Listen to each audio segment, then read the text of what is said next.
horario especial porque tenemos una entrevista exclusiva aquí en ANP Radio, la voz vibrante del Perú. Así es, vienen aconteciendo diferentes hechos aquí en la capital de Carlos, que es la segunda vuelta electoral. Hubo esta mañana un encuentro muy importante de candidatos presidenciales aquí en la capital, en el Jirón Camaná, donde se han pronunciado y han hecho una importante analogía de lo que es de cara a esta coyuntura electoral y qué va a pasar, ¿no? ¿Qué va a pasar después del 7 de junio? Está aquí en cabina el señor Mesías Guevara Amasifuen, es candidato presidencial del Partido Morado. Muy buenas tardes, bienvenido. Carlos, muy buenas tardes. Raquel, muy buenas tardes. En primer lugar, gracias por la oportunidad. Y como corresponde, dar un saludo cordial a todos aquellos que nos están viendo y escuchando. Así es, estamos a nivel nacional, en el sur, en el centro, estamos en Puno, estamos en Ayacucho, en Huacho, en Satipo, en Iquitos, en Piura y en Amazonas. Estamos en vivo y en directo con la señal de ANP Radio. ¿Qué nos puede decir con respecto a la primera pregunta? Sería, señor Mesías Guevara, ¿qué va a pasar? Lo que decía hace instantes, ¿qué va a pasar después del 7 de junio con estas dos candidaturas? Señor Roberto Sánchez y la señora Keiko Fujimori. Bueno, en primer lugar, esperar que las elecciones se lleven a cabo de manera limpia, de manera transparente y que no haya conflictividad y que haya cualquiera de los dos que gane. Tiene que aceptar el resultado, ya hay que evitar lo que ha ocurrido en los últimos años. El 2016, la señora Fujimori, el 2021, no aceptó los resultados, que le fue adverso, incluso llegando a vacar, a obligar a renunciar tanto al señor Pedro Pablo Kuczynski y al señor Pedro Castillo a ser vacado por el Congreso después de un frustrado golpe de Estado que le intentó hacer. Por lo tanto, lo primero que hay que pedirle a los dos candidatos es que acepten el resultado y luego que nos digan de manera meridiana, transparente, qué es lo que van a hacer para el país. Así es, desde el 2016, como usted lo está mencionando, ya creo que todos tenemos claro que vivimos una inestabilidad política y de gobernabilidad desde hace ya 10 años aproximadamente. ¿Usted cree que esa segunda vuelta representa una verdadera elección democrática o es más un voto contra alguien? Mira, todo acto democrático se da, sin embargo hay que leer con mucha curiosidad, acuciosidad, el tema del resultado de la primera vuelta, porque vemos que los resultados han sido muy bajos para todos los candidatos, por supuesto para aquellos que no hemos pasado la valla electoral, pero también para aquellos que pasaron la valla electoral. La votación más alta ha sido aquellos, o el resultado más alto ha sido aquellos que no han participado en el proceso electoral. Segundo, han sido el voto viciado y blanco. Y tercero, recién ha sido el tema relacionado de la señora, bueno, los otros, los que tuvimos, no pasamos la valla, estamos en tercer lugar, sumando todos. Y en el cuarto lugar recién está la señora Fujimori con un 13-12% de los votos emitidos. Y el señor Roberto Sánchez con 8.9 aproximadamente. Por lo tanto, ambos llegan a este proceso electoral con un voto bastante bajo, es decir, lo cual demuestra que no ha habido una votación sólida y lo cual no garantiza la gobernabilidad y más bien nos dice, oiga, por si acaso ustedes tienen baja votación y la votación es bastante ilegítima. Correcto. Además, señor Mesías Guevara, como lo mencionaba mi compañera Raquel en este tema, este domingo 7 de junio va a ser pues un acto democrático o va a ser antivotos. En ese sentido, ¿por qué ha venido acentuándose esta marcada división de ideología, de política, de colores políticos en el país, que está bastante acentuado? Fíjate que más que ideologías son trayectorias políticas, o sea que son temas de comportamientos. La señora Fujimori, más allá de la mochila que trae ya de su padre, porque ella misma ha dicho que reivindica al gobierno de su padre, pero más allá de esa reivindicación del legado de su señor padre, el señor Alberto Fujimori, simplemente ella misma desde el 2016 en adelante ha tenido una actuación bastante, contraproducente contra la gobernabilidad y contra la democracia. Por lo tanto, esa trayectoria ha hecho que se genere bastante, un voto anti-Keiko, y ya no solamente anti-Fujimori, sino anti-Keiko. Ella misma se lo ha ganado a pulso, por lo tanto, en este proceso electoral eso va a pesar mucho. ¿Usted ha sido directamente, abiertamente a decir que no va a votar por Keiko? ¿Cuál es su posición respecto al voto del día domingo 7 de junio? Bueno, yo lo que he dicho, sin lugar a dudas, es que por principios democráticos en lo que a mí concierne, no pienso votar por la señora Fujimori, precisamente por esa trayectoria que ha puesto contra las cuerdas al país, ha logrado que tenemos una gran inestabilidad En los últimos años, fíjate que en el último periodo hemos tenido 4 presidentes de la República, y si sumamos todo el 2016, llegamos a 8 o 7 aproximadamente, y es más, con la espada de Damocles, que el señor Balcázar también ya hay una moción de vacancia o de censura en su cabeza. Por lo tanto, es muy crítico lo que estamos viviendo, y eso producto de la pataleta de la señora Fujimori, que además, siendo en el Congreso, en este y en el anterior, simplemente ha aprobado leyes que contradicen a la buena marcha del país. Así es, usted la llamó la señora Keiko la señora de la mentira en los debates que pudimos coberturar también aquí en RP Radio, pero ella sigue insistiendo en que ella no fue parte de esta inestabilidad política que vive ahora el país. En ese caso, ¿considera que ahora que ya estamos de cara a la segunda vuelta y lo que hablábamos detrás de cámaras, cree que el Perú ya perdonó políticamente el fujimorismo? Porque ahora estamos viendo que la última encuesta que ha salido es que ella está liderando por ahora, entre ella y Sánchez, ella va liderando la encuesta. Claro, lo que pasa es que fíjate que lo que acaba de decir, ella siempre lidera la mentira, no sé, que siempre, y por lo tanto eso va a ser muy difícil que se desmarque, porque ella siempre ha firmado hojas de ruta, siempre ha firmado compromisos, en 2016, en 2021, cuando dijo que iba a respetar la institucionalidad como organismos muy importantes como la SUNEDO, la propia Junta Nacional de Justicia, lo cual no ha cumplido. Simplemente lo primero que ha hecho es desmontar, apoyar la demolición de la SUNEDO, y luego también apoyar el acopamiento del Tribunal Constitucional, la Defensoría del Pueblo y la Junta Nacional de Justicia. Por lo tanto, todo lo que ella dice, lo que ella afirma es ya demasiado esfuerzo para creerle. No creo que el pueblo le crea. Y ella está apostando por esta postura de este discurso de mano dura, Carlos, que hablábamos la vez pasada, ¿no? Ella muchos utiliza la palabra el orden, ¿no? Que vuelve el orden. ¿A usted le preocupa que vuelvan estas políticas autoritarias de los años 90? En primer lugar, fíjate que sí es un tema de que preocupa en ese sentido, porque yo veo que podría instalarse un gobierno autoritario, un gobierno dictatorial, que es más, ella tiene la capacidad de gestar alianzas con ciertos grupos del ejército y las fuerzas armadas y policiales, y por otro lado también tiene un gran sector en el Congreso que podría ya manejar, tendría 30 senadores conjuntamente con López Aliaga y una primera minoría en diputados, por lo cual sería bastante fácil para ella establecer un gobierno dictatorial. Ahora, en este tema de las alianzas, de lo que pueda pasar los partidos, en este caso escuchábamos en la mañana el día de ayer la señora Fujimori, de que espera conversar con el señor Rafael López Aliaga. En todo caso, seguramente quiere un tipo, no menciona de alianza, sino de juntarse, conversar, pero él dice que no acepta alianzas. Pero lo que ella menciona que estás tras la captura de esos votos de Rafael López Aliaga. ¿Qué podría pasar en esas conversaciones en estos personajes políticos? Bueno, yo veo bastante cercanía entre ambos, y prueba de ello es que ellos se han puesto de acuerdo en muchas cosas en el Congreso de la República. Por eso la pregunta anterior que hace Raquel de la mano dura, sí, efectivamente va a ser mano dura desde el punto de vista controversial. Pero sin embargo, en el Congreso lucha declara contra la criminalidad, ahí no ha sido tan mano dura como ella dice, ahí no ha sido tan el orden que ella dice que establecer.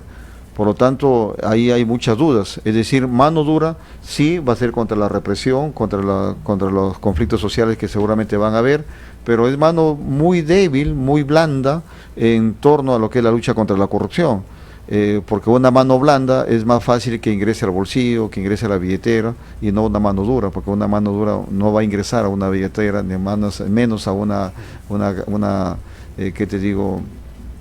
una billetera, ¿no? Ahora hablemos de Rafael López Aliaga. Bueno, él ha estado haciendo sus plantones continuamente, ¿no? Instalando esa narrativa de fraude que ya, según algunos investigadores que están detrás de todo lo que ha sido esas elecciones, ya han descartado esta idea de fraude, porque no ha habido fraude, ha habido mala organización, sí.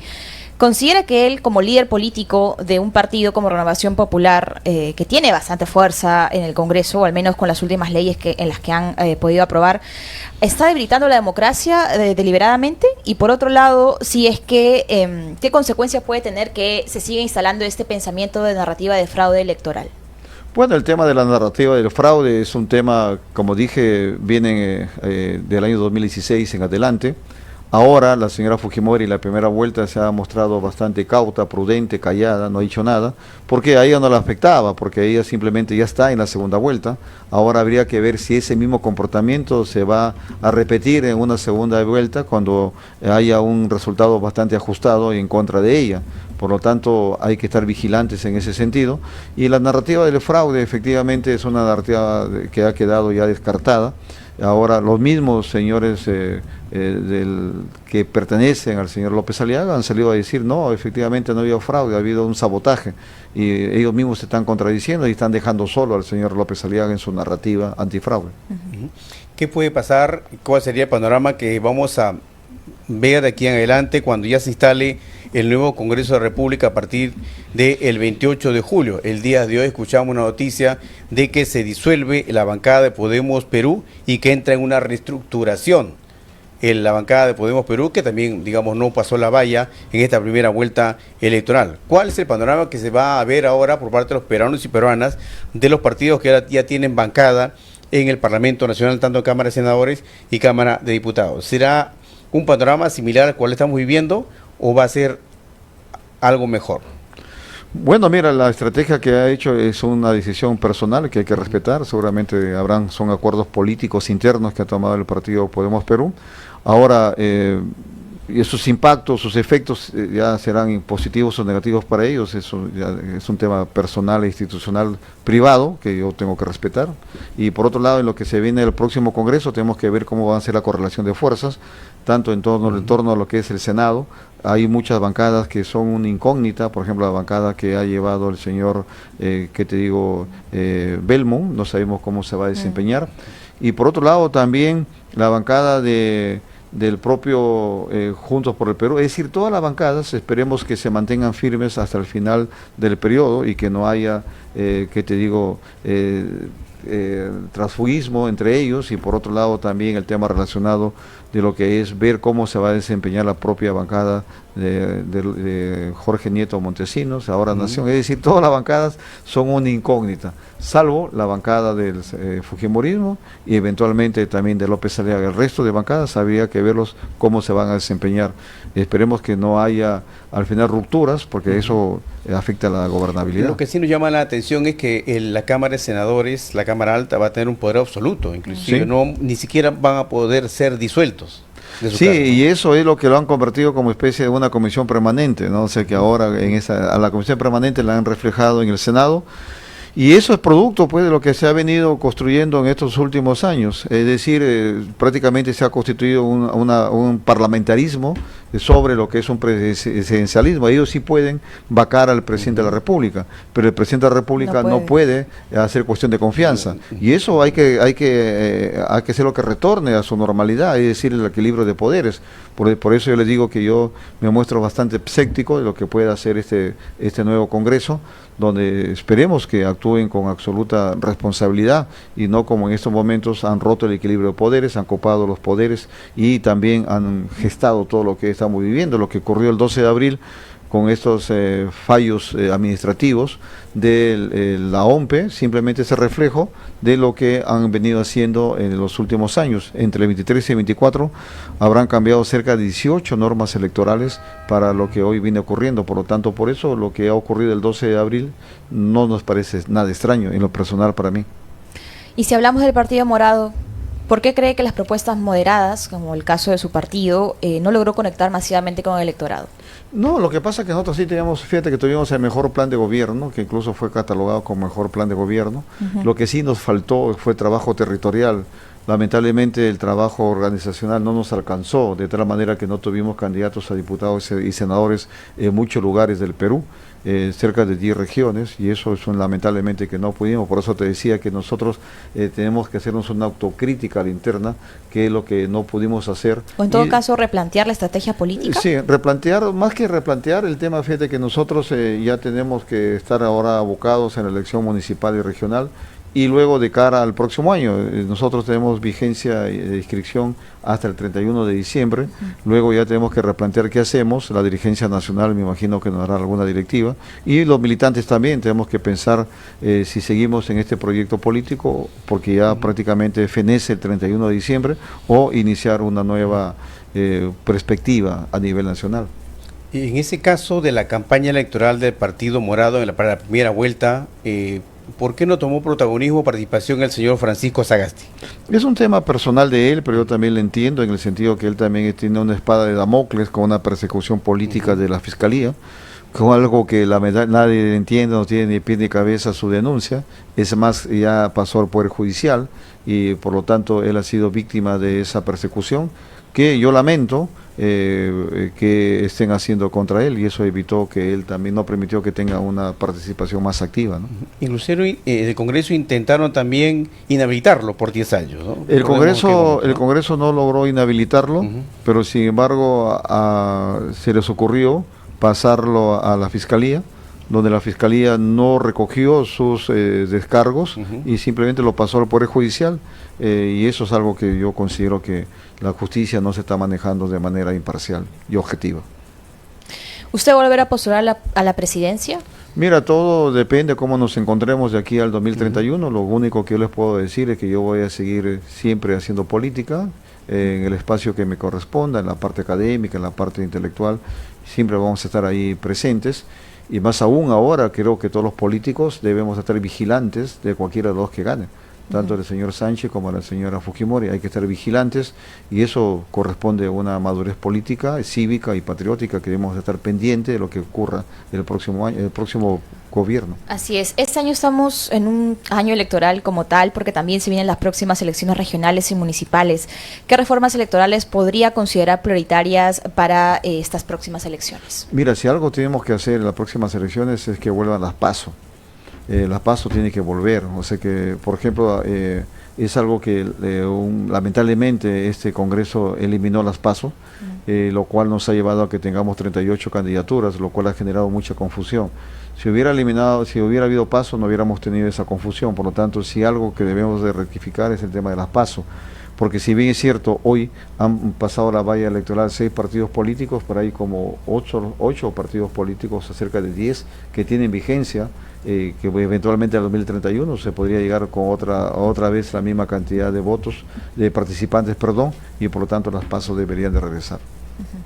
¿Qué busca en estos momentos la señora Keiko Fujimori cuando dice voy a gobernar como mi padre? Lo ha dicho varias veces, inclusive en presentaciones públicas ha mencionado esa frase, vamos a gobernar o voy a gobernar como mi padre. Bueno, yo veo ahí varias cosas. Primero veo una de manera subliminal nos está advirtiendo que va a ser un gobierno cuestionado, un gobierno beligerante, un gobierno que podría ser incluso calco y copia de lo que es el gobierno, lo que fue el gobierno de Alberto Fujimori, en el sentido de un gobierno populista, para lograr granjearse el apoyo popular, y por otro lado un gobierno dictatorial de venganza, de persecución política contra aquellos que simple y llanamente se opongan a su gobierno. No nos parezca raro que se produzcan exiliados o simplemente presos por persecución política, que te inventen algo a través de la Fiscalía. Y por otro lado también el tema relacionado de lo que es un apoyo abierto a lo que son las economías mercantilistas para satisfacer a aquellos aportantes que le dan, tanto de la minería ilegal como ciertos empresarios que tienen ese tipo de prácticas mercantilistas y no pensando en el país. Ya que estamos hablando de la candidatura de la señora Keiko Fujimori, también podemos hablar acerca de la candidatura del señor Roberto Sánchez Juntos por el Perú. ¿Cuál es la analogía, la crítica, las observaciones que usted tiene de su plan de gobierno, sus propuestas y, bueno, como propio candidato a la República? Bueno, él también está seriamente cuestionado, ¿no?, por el tema de lo que son investigaciones fiscales, carpetas abiertas que él tiene. No sé, creo que la próxima semana tiene que presentarse también a una audiencia pública, y también por su partido, y por otro lado también no tiene muy claro lo que significa el tema del manejo económico. Espero que con Pedro Franque, que ha asumido el rol del manejo económico, espero que aclare las situaciones, pero por otro lado también está el tema relacionado con lo que es el tema de la gobernabilidad. es decir, el tema de equilibrio de poderes. Por lo tanto, lo que hay que pedirle al señor Sánchez es que aclare esos temas. Yo en lo personal creo que es una gran oportunidad para que el propio Pedro Castillo explique a la población en general por qué hizo lo que hizo. Porque cuando él, con ese acto antidemocrático que él hizo, simplemente podría hacer golpe o no golpe, según lo que lo han calificado el Poder Judicial, que lo han acusado o sentenciado por una rebelión contra la conspiración, por la conspiración. Por lo tanto, al margen de eso, ese acto lo que hizo fue entregar el poder al Congreso de la República, donde han hecho todo lo que han hecho. ¿Y usted cree que Roberto Sánchez le cumpla esa promesa que le ha hecho a Castillo de indultarlo? Porque Roberto Sánchez ha tomado esta ruta castillista, ¿no? Mira, y ya tenemos conocimiento de que él, pues, imagen de traidor tiene. No sé si logre hacer ese indulto, como dices tú, va a ser como si no lo cumple, va a ser como un traidor. Exacto, porque ya tiene también la línea, ¿no? Hablábamos la vez pasada y veíamos del caso de Yehú de Simón, me parece, ¿no? Sí. Que fue todo un tema. Por eso es que lo pregunto. Sí, lo que pasa es que yo debatí con los dos en el último debate que hubo. Yo dije que estaba debatiendo con la madrina y el ahijado, porque también él fue protegido, porque él debió haber sido desaforado del Congreso, sin embargo fue apoyado por 15 votos. Claro que hay otro argumento también, que el Congreso no lo quería desaforar porque hubiera subido Gaela, y para el grupo de conservadores hubiera sido bastante controversial e insostenible estar al lado de Gaela, por sus características que ella tiene, personales, que hay que respetar, pero sin embargo eso fue que también hizo que Roberto Sánchez se mueva de manera muy inteligente dentro del Congreso de la República. Ahora, yo sí creo que el Castillo, la imagen de la sombra de Castillo, le favorece un sector rural, provinciano, pero en Lima no le favorece. Para nada. Claro, hay garantías, hay muestras de que podría ser buen gobierno el señor Roberto Sánchez de llegar eventualmente a la presidencia. Mira, en estos momentos creo que ninguno de los dos nos garantiza quién va a ser buen gobierno. Ninguno de los dos, por eso habría que ver los debates, los equipos técnicos, y además si algo se tiene, vamos a recibir el próximo periodo, va a ser un país bastante en crisis, confrontacionales y sobre todo con alto déficit fiscal, por todo lo que las bombas que este gobierno y este Congreso de manera específica está dejando al próximo que venga. Por lo tanto, va a tener un gobierno que ser muy ágil, muy inteligente, de consensos, de acuerdos, para sacar adelante al país. El señor Roberto Sánchez ha ofrecido subir el sueldo, la remuneración mínima vital a 1.500 soles, mientras que la señora Keiko Fujimori está ofreciendo 500 soles a las madres comedores populares, a los del vaso de leche, olla comunes y también a los programas sociales. ¿Qué opinas respecto a esos ofrecimientos? Bueno, son ofrecimientos que caen incluso en el tema de la ley de la neutralidad electoral.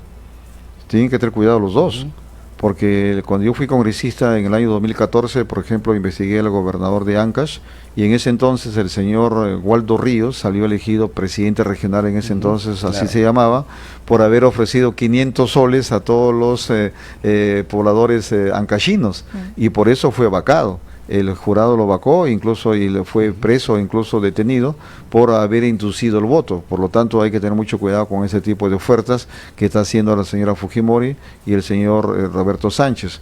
Ahora están induciendo el voto, lo cual ahora, por otro lado, tendría que explicar de dónde saldría el dinero para dar esos beneficios electorales, ¿no? Así es, porque ambos prometen cosas que probablemente quizás no las vayan a cumplir. Y ojo, y están induciendo el voto de manera ilegal. Ya hay un tema que ya ocurrió con el señor Waldo Ríos, y por lo tanto ambos se estarían incurriendo en una falla ilegal. Los duros críticos en las redes sociales mencionan que están intentando comprar votos. Así es. Eso es, induciendo votos. Es. Ojo, y eso fue sancionado contra el señor Waldo Ríos en el año 2014, que él ganó la elección y el jurado no le permitió que asuma su gobierno, y al contrario, fue detenido y llevado a prisión. Ahora, ha reaparecido el señor César Acuña del Partido Alianza para el Progreso. Justo hoy, Epicentro en su página oficial ha publicado una entrevista que se le ha hecho, una declaración que ha brindado para los medios acerca de estas elecciones regionales y municipales de octubre, ¿no? Y que él ha anunciado que va a haber una nueva alianza para el progreso, que él ya no se va a presentar como gobernador regional de La Libertad, sino que va a ser Martín Namay, quien es exgerente general de este gobierno regional. ¿Qué opinión le merece este personaje, el señor César Acuña, y su nefasta participación en estas últimas elecciones? Bueno, César Acuña siempre ha tenido una actitud bastante, ¿qué te digo?, controversial. En la elección última, el pueblo lo ha castigado de manera dramática. Bueno, a mí también, pero a él más de manera dramática, porque simplemente él gastó un montón de dinero. O sea que sus votos que él tiene, hablamos de rentabilidad, creo que son los votos más caros que de la historia de nuestra ciudad republicana. Y mis votos son los votos más baratos que han habido. Por lo tanto, en ese sentido, creo que el señor César Acuña tiene que explicar muchas cosas. Ahora, si él ha decidido que su gerente vaya a lo que es una elección regional, son decisiones que hay que no respetar, sino aceptar, simplemente porque son decisiones personales y partidarias que ellos están tomando, ¿no? Ahora, Sí. esta mañana, le reitero, con respecto a esta reunión que hubo de candidatos presidenciales aquí en el centro de la capital, ¿es para tomar posición frente a la actual coyuntura política de la segunda vuelta electoral? Ha sido sobre todo, más que todo, hacer un acuerdo, una agenda por la gobernabilidad, con puntos claros que tengan que darse a favor del país, pero no ha sido, sino algunos dijeron que iban a ir por el voto viciado. Yo dije que no era necesario ir por el voto viciado, que habría que reflexionar y pensar en función de lo que vengan los debates, en torno de ahí debemos tomar las decisiones. Ahora es muy pronto para decir cuál va a ser la orientación de tus votos en torno a lo que es el voto viciado, voto en blanco. Yo sí adelanté mi opinión, que no voy a votar por la señora Fujimori. Pero deja entonces abierta la posibilidad de votar por Roberto Sánchez. Siempre y cuando dé las cosas claras, o sea que en esos momentos, si no, sus equipos técnicos no cambian lo que acabamos de hablar. Y si hablamos de los que van a votar nulo o viciado, serían tibios, ¿verdad? Yo creo que me excedí un poco, ¿no? Hay que respetar el voto de todos, pero sí, creo que ¿Qué fue cuando lo mencionó la señora Marisol Pérez? Sí, yo creo que me excedí un poco en decir que eran tibios, porque hay que respetar el voto de todos, ¿no? Muy bien. Estamos llegando a la parte final de esta entrevista de Carlos Quez, en este programa especial a las elecciones del próximo 7 de junio. ¿Algo más que desea agregar, señor? No, yo quisiera voltear a la entrevistadora con Raquel. ¿Tú crees que me excedí al decir que he decidido decir voto tibio? No, para mí no. No, no se excedió. O sea que sí, entonces gracias me siento mejor. Así es. Para culminar ya, señor Mesías Guevara, ¿qué cree usted que va a pasar después de esta segunda vuelta? ¿Va a haber un país más democrático o un país más dividido? Un país dividido, un país lleno de incertidumbre, un país que vamos a entrar en un tema de una alta conflictividad social, va a haber mucha incertidumbre. Va a depender mucho de cómo se maneje el Senado, cómo se maneje la Cámara de Diputados, pero más el Senado, y va a haber mucho cómo se maneje el próximo gobernante, si va a ir con mano dura, como dicen, si va a ir con un aspecto confrontacional. Lo único que va a haber mucha conflictividad a nivel nacional, gane quien gane, y por lo tanto se requiere de bastante diálogo, pero con resultados, ojo, y ahí las demandas populares van a ser grandes, y yo espero que el que gane tenga esa sapiencia, esa sabiduría de saber navegar en esta tormenta perfecta que se nos avecina a partir del 28 de julio del próximo año. Ya estamos en una tormenta perfecta, pero hay una quietud, una calma, porque todavía hay la esperanza de un nuevo gobierno. Muy bien, muchísimas gracias, señor Mesías Guevara, si fue por su visita aquí en ANP Radio de la Asociación Nacional de Periodistas del Perú. No, gracias por la invitación, y muy reconocido y agradecido, y éxitos para todos ustedes en sus programas también. Muchas gracias. Gracias. Bien, amigos, amigas, cerramos esta parte, bloque de entrevistas de Carlos, que es la segunda vuelta electoral del día 7 de junio.